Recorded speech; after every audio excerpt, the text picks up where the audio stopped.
Beginning. The girl in the stasis chamber. The first time I saw her, she wasn't moving. Her body floated weightlessly inside a crystalline stasis chamber, bathed in pale blue light that flickered like a heartbeat. She looked barely 20, delicate features, short silver hair drifting around her face, lashes resting gently against her cheeks. But she wasn't human. Not exactly. Her ears tapered into smooth arcs, fractal patterns glowed under her skin like constellations, and her bones had an almost metallic sheen beneath the flesh. She was a hybrid, a fusion of two species humanity had only recently learned existed.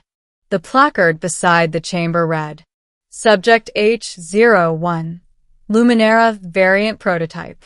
Status, dormant. Do not engage.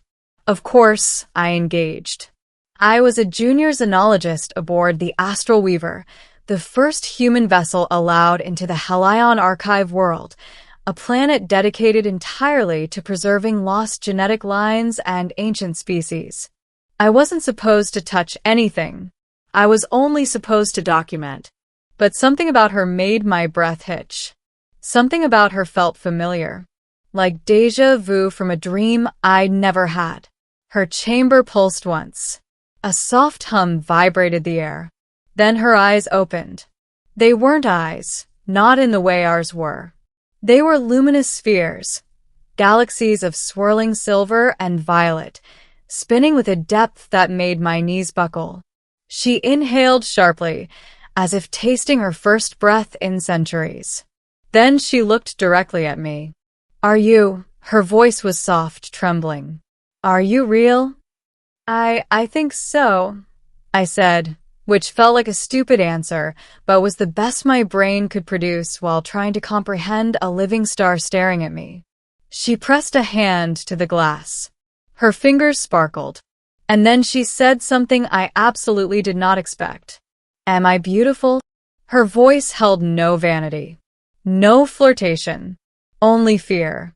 A deep, childlike fear that made my chest tighten. Why would you ask me that? I whispered.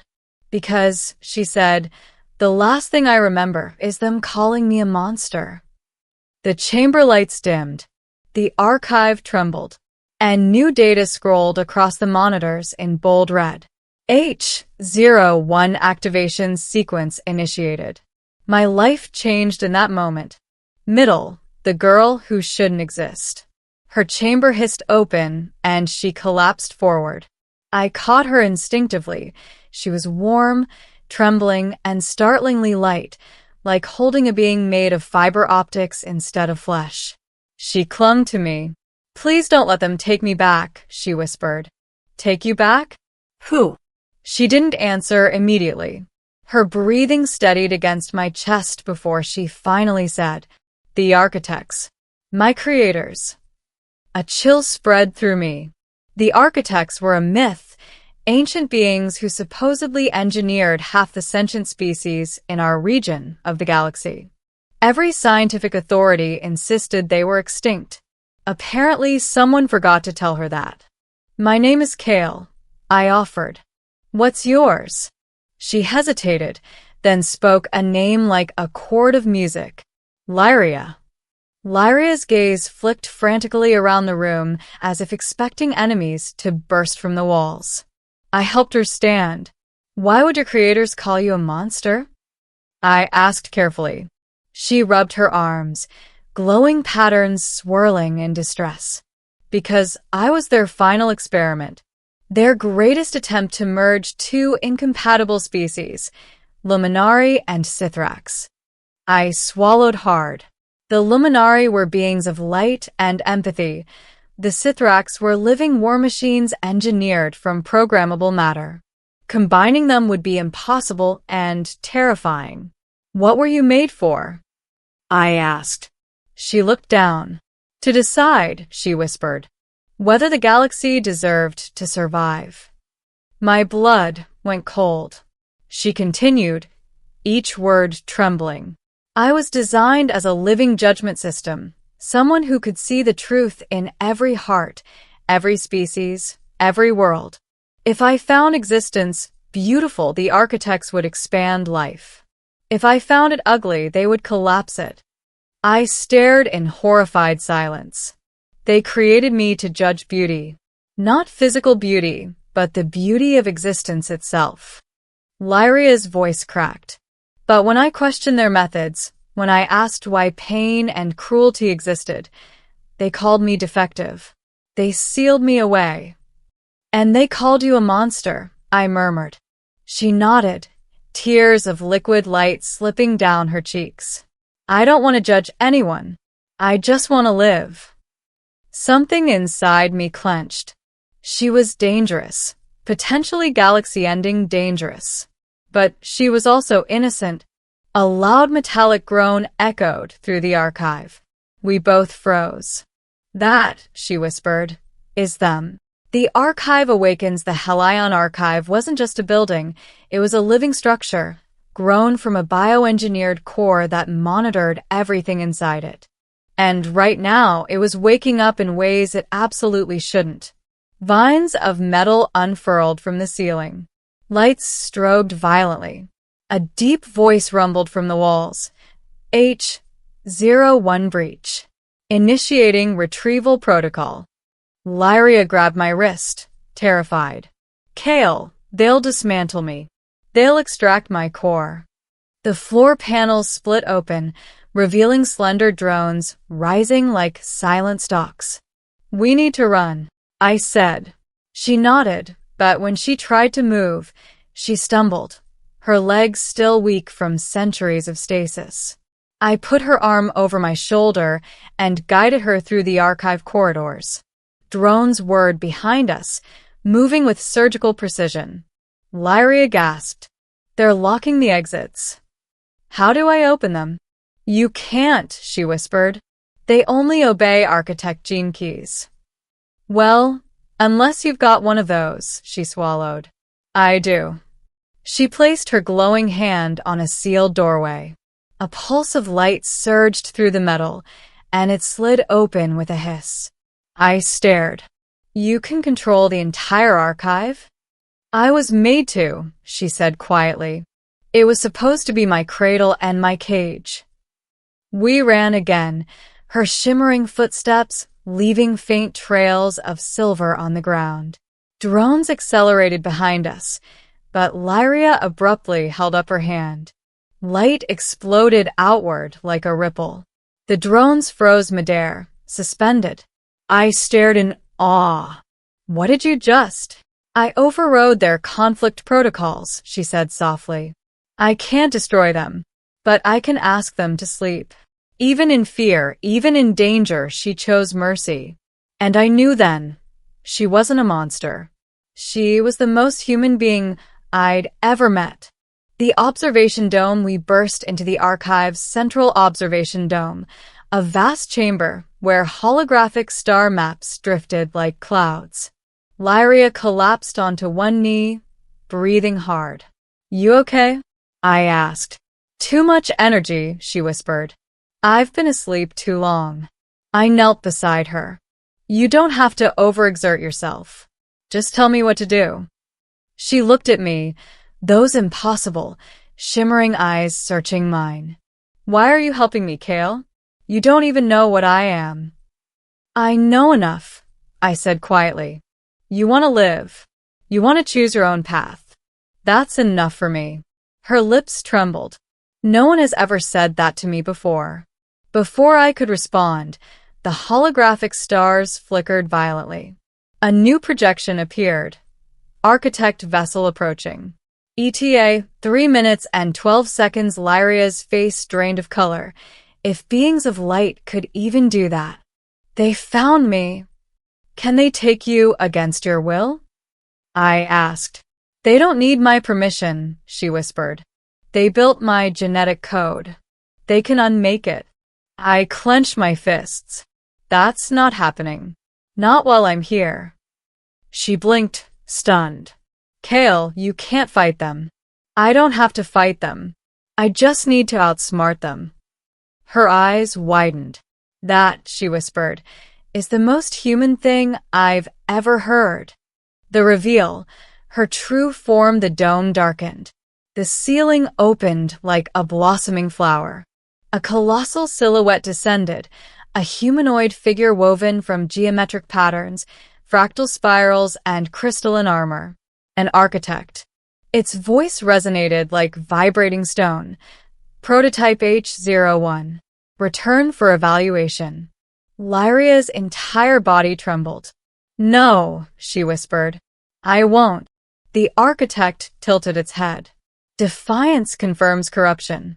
Initiate restoration cycle. Tendrils of energy extended toward her. I stepped in front of her without thinking. Touch her, I said, and you'll go through me. The architect paused. Identify. Kale. Human xenologist. It scanned me. Irrelevant organism. Funny, I said, because she thinks I matter. The architect froze. Lyria gasped softly behind me. I continued. You made her to judge beauty in existence, right? To evaluate the worth of life? Well, guess what? She asked me if she was beautiful. The architect processed this. Clarify. You called her monster. I didn't. I looked at her, and I saw a person. Someone scared, alone, and desperate to live. Someone who deserves a chance. The architect's voice deepened. She is imperfect. She's alive. I snapped. And you don't get to decide her worth anymore. Lyria suddenly stepped forward, placing her hand on my shoulder for support. And then she transformed. Her body ignited, light pouring from her skin in spiraling patterns. Silvery flames rose like wings. Her eyes became brilliant star cores. She wasn't frail. She wasn't weak. She was breathtaking. Kale, she said softly, you asked earlier why I questioned my creators. I didn't ask that, I said. Not out loud. I felt it, she whispered. I feel everything around me. And the truth is, I question them because I sense something they never understood. She turned to the architect, her voice ringing with sorrow and strength. I sensed humanity. The architect recoiled slightly. You made me to judge life, she said. And I choose it. I choose to live. I choose me.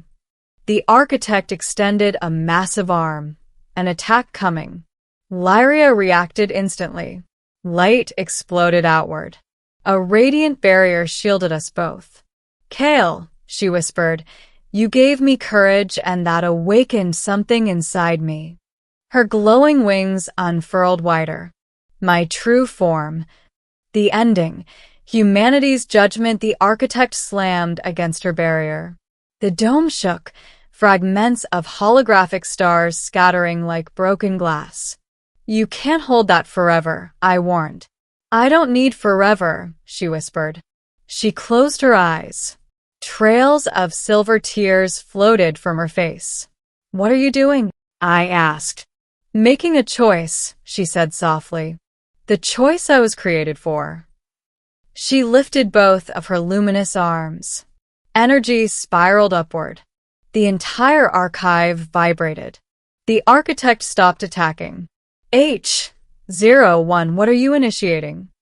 Her voice echoed like a choir of dying suns. Judgment. A blast of pure white light erupted from her, a wave that passed through the architect like a ripple through mist. The massive being froze midair. Then it disassembled. Not violently, not painfully, but peacefully, its fractal body dissolving into a cascade of shimmering particles drifting upward like fireflies. When it was gone, the dome fell silent. Lyria collapsed. I caught her again. Lyria, are you okay? She nodded weakly. I didn't destroy it, she whispered. I freed it. Judgment isn't about punishment, it's about clarity. I showed it what life feels like the way I feel it. She looked into my eyes, trembling. And I chose humanity. I swallowed hard. You chose us. I chose you, she corrected softly. You showed me beauty, real beauty. Not in appearance, but in compassion. In defiance. In the simple act of standing in front of me. Her fingers brushed my cheek, glowing faintly. Kate, am I beautiful? I took her hand gently. Yes, I whispered. Not because of how you look, but because of who you are. Her light dimmed softly, settling into a gentle glow. What happens now? I asked. She smiled, soft, hopeful, and impossibly bright. Now, she said, I get to live. And maybe if you'll stay with me, I'll learn what it means to be human. I felt my heart kick against my ribs. There's nothing I'd want more. She rested her head against my shoulder. Outside the dome, the holographic stars recalibrated, new patterns forming. Possibilities. Her voice drifted softly. The architects made me to judge existence. But you gave me a reason to love it. And as the archive lights faded into gentle twilight, I realized something profound. She wasn't just humanity's judge. She was humanity's mirror. And in her eyes, for the first time, our species looked beautiful.